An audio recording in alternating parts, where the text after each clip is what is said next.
ಈ ಇಸ್ಲಾಂ ದೇಶದಲ್ಲಿ ಹೆಚ್ಚಾಗ್ತಿದ್ದಾರೆ ಎಕ್ಸ್ ಮುಸ್ಲಿಮರು. ಹಿಜಾಬ್ ಹಾಕಂಗಿಲ್ಲ, ಬಹುಪತ್ನಿತ್ವ ಇಲ್ಲವೇ ಇಲ್ಲ. ಇಸ್ಲಾಂನಿಂದ ದೂರ ಆಗ್ತಿರೋದೇಕೆ ಟ್ಯುನೀಷಿಯಾ ಮುಸ್ಲಿಮರು? ಜಗತ್ತಿನ ನಕ್ಷೆಯಲ್ಲಿ ಉತ್ತರ ಆಫ್ರಿಕಾದ ಮೆಡಿಟರೇನಿಯನ್ ಸಮುದ್ರದ ತೀರದಲ್ಲಿರುವ ಒಂದು ಪುಟ್ಟ ದೇಶ ಟ್ಯುನೀಷಿಯಾ. ಇವತ್ತು ಜಗತ್ತಿನ ಎದುರು ಈ ದೇಶ ಒಂದು ಪ್ರಶ್ನೆಯಾಗಿ ನಿಂತಿದೆ. ಒಂದು ಕಾಲದಲ್ಲಿ ಇಸ್ಲಾಮಿಕ್ ಮೌಲ್ಯಗಳೇ ಜೀವನದ ಅವಿಭಾಜ್ಯ ಅಂಗವಾಗಿದ್ದ ಈ ನಾಡಿನಲ್ಲಿ ಇಂದು ಪ್ರತಿ ಇಬ್ಬರಲ್ಲಿ ಒಬ್ಬ ಯುವಕ ತಾನು ಮುಸ್ಲಿಂ ಎಂಬುದನ್ನೇ ಒಪ್ಪಿಕೊಳ್ಳುತ್ತಿಲ್ಲ, ಮುಸ್ಲಿಂ ಎಂದು ಹೇಳಿಕೊಳ್ಳಲು ನಾಚಿಕೆ ಪಡುತ್ತಿದ್ದಾರೆ.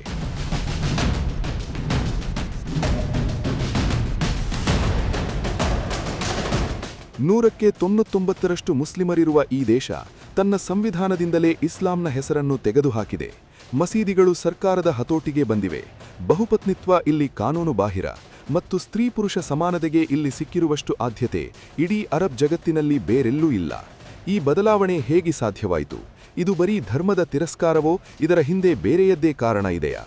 ನೋಡಿ ಈ ಸ್ಟೋರಿಯಲ್ಲಿ. ರಾಜಕೀಯ ಇಸ್ಲಾಂನೊಂದಿಗಿನ ಭ್ರಮನಿರಸನ. ಟ್ಯುನೀಷಿಯಾದಲ್ಲಿ ಅನ್ಹದಾದಂತಹ ಇಸ್ಲಾಮಿಕ್ ರಾಜಕೀಯ ಪಕ್ಷಗಳು ಮತ್ತು ಧಾರ್ಮಿಕ ನೇತಾರರ ಬಗ್ಗೆ ಯುವಕರಲ್ಲಿ ಭ್ರಮನಿರಸನ ಉಂಟಾಗಿದೆ. ಅರಬ್ ಸ್ಪ್ರಿಂಗ್ ನಂತರ ಇಸ್ಲಾಮಿಕ್ ಪಕ್ಷಗಳು ಅಧಿಕಾರಕ್ಕೆ ಬಂದರೂ ದೇಶದ ಆರ್ಥಿಕ ಸಂಕಷ್ಟಗಳು, ಭ್ರಷ್ಟಾಚಾರ ಮತ್ತು ನಿರುದ್ಯೋಗವನ್ನು ನಿವಾರಿಸುವಲ್ಲಿ ಅವರು ವಿಫಲರಾದರು. ರಾಜಕೀಯ ಇಸ್ಲಾಂ ಅಜೆಂಡಾಗಳು ಜನರ ಜೀವನದ ಗುಣಮಟ್ಟವನ್ನು ಸುಧಾರಿಸಲು ವಿಫಲರಾದಾಗ ಯುವಕರು ಅದರಲ್ಲಿ ನಂಬಿಕೆ ಕಳೆದುಕೊಂಡು ಕೊನೆಗೆ ಬೇರೆ ಮಾರ್ಗಗಳನ್ನು ಹುಡುಕಲು ಪ್ರಾರಂಭಿಸಿದರು. ಅತಿಯಾದ ಮೂಲಭೂತವಾದದ ಅಡಚಣೆ. ಬೆನ್ ಅಲಿಯ ಕಾಲದಲ್ಲಿ ಧಾರ್ಮಿಕ ಆಚರಣೆಗಳ ಮೇಲೆ ಹೇರಲಾದ ಕಠಿಣ ನಿಬಂಧನೆಗಳನ್ನು ಹೇರಲಾಯಿತು. ಉದಾಹರಣೆಗೆ ಹಿಜಾಬ್ ಹಾಕಲೇಬೇಕು, ಗಡ್ಡ ಬಿಡಲೇಬೇಕು, ಹೀಗೆ ಕಠಿಣ ಕಾನೂನುಗಳು ಒಂದು ರೀತಿಯ ಬ್ಯಾಕ್ಲ್ಯಾಶ್ ಹುಟ್ಟುಹಾಕಿದವು. ಮತ್ತೊಂದೆಡೆ ಸಮಾಜದಲ್ಲಿ ಉದ್ಭವಿಸಿದ ಮೂಲಭೂತವಾದ ಮತ್ತು ಐಸಿಸ್ನಂತಹ ಸಂಘಟನೆಗಳ ಕಡೆಗೆ ಕೆಲವರು ಆಕರ್ಷಿತರಾದಾಗ ಬಹುಸಂಖ್ಯಾತ ಸಾಮಾನ್ಯ ಜನರಲ್ಲಿ ಇಸ್ಲಾಂನ ಈ ಕಠಿಣ ರೂಪದ ಬಗ್ಗೆ ಭಯ ಮತ್ತು ಅಸಹ್ಯ ಉಂಟಾಯಿತು. ಹೀಗಾಗಿ ಅವರು ಧರ್ಮವನ್ನೇ ತ್ಯಜಿಸುವ ಅಥವಾ ಅದರಿಂದ ದೂರವಿರುವ ನಿರ್ಧಾರಕ್ಕೆ ಬಂದರು. ಎಚ್ಚೆತ್ತುಕೊಂಡಿದ್ದಾರೆ ಟ್ಯುನೀಷಿಯಾದ ಜೆನ್ ಝೀಗಳು. ಇಂದು ಟ್ಯುನೀಷಿಯಾದ ಯುವಕರು ಇಂಟರ್ನೆಟ್ ಮತ್ತು ಜಾಗತೀಕರಣದ ಪ್ರಭಾವದಿಂದಾಗಿ ವಿಶ್ವದ ಬೇರೆ ದೇಶಗಳ ಜನಜೀವನದೊಂದಿಗೆ ತಮ್ಮನ್ನು ಹೋಲಿಸಿಕೊಳ್ಳುತ್ತಾರೆ. ವೈಯಕ್ತಿಕ ಸ್ವಾತಂತ್ರ್ಯ, ಲಿಂಗ ಸಮಾನತೆ ಮತ್ತು ಅಭಿವ್ಯಕ್ತಿ ಸ್ವಾತಂತ್ರ್ಯಕ್ಕೆ ಆದ್ಯತೆ ನೀಡುವ ಯುವ ಪೀಳಿಗೆ ಧರ್ಮದ ಕಠಿಣ ನಿಯಮಗಳನ್ನು ತಮ್ಮ ಆಧುನಿಕ ಜೀವನ ಶೈಲಿಗೆ ಅಡ್ಡಿ ಎಂದು ಭಾವಿಸುತ್ತಿದೆ. ನಿರುದ್ಯೋಗ ಮತ್ತು ಆರ್ಥಿಕ ಸಂಕಷ್ಟಗಳ ನಡುವೆ ಧರ್ಮ ಜನರಿಗೆ ಯಾವುದೇ ಭೌತಿಕ ಪರಿಹಾರ ಅಥವಾ ಭರವಸೆ ನೀಡಲು ಸಾಧ್ಯವಾಗಲಿಲ್ಲ.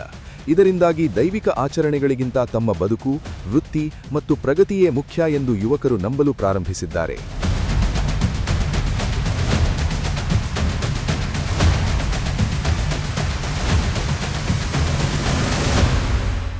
ಭಾರತೀಯ ದೃಷ್ಟಿಕೋನದಿಂದ ನೋಡಿದರೆ ಟ್ಯುನೀಷಿಯಾ ನಮಗೊಂದು ಪಾಠ. ಧರ್ಮವು ದೇಶದ ಪ್ರಗತಿಗೆ ಅಡ್ಡಿಯಾಗದಂತೆ ರಾಷ್ಟ್ರೀಯತೆಯೇ ಮೇಲುಗೈ ಸಾಧಿಸಬೇಕು. ಭಾರತೀಯ ಮುಸ್ಲಿಮರು ತಮ್ಮ ಧರ್ಮವನ್ನು ಪಾಲಿಸುತ್ತಲೇ ಭಾರತದ ಸಾಂಸ್ಕೃತಿಕ ಪರಂಪರೆಯನ್ನು ತಮ್ಮದು ಎಂದು ಸ್ವೀಕರಿಸಿದರೆ ಆಗ ಅಲ್ಲಿ ಮೂಲಭೂತವಾದಕ್ಕೆ ಜಾಗವೇ ಇರುವುದಿಲ್ಲ. ಹಾಗಾಗಿ ಭಾರತೀಯ ಮುಸ್ಲಿಮರಿಗೆ ಟ್ಯುನೀಷಿಯಾ ಮಾದರಿಯಾಗಬೇಕಿದೆ.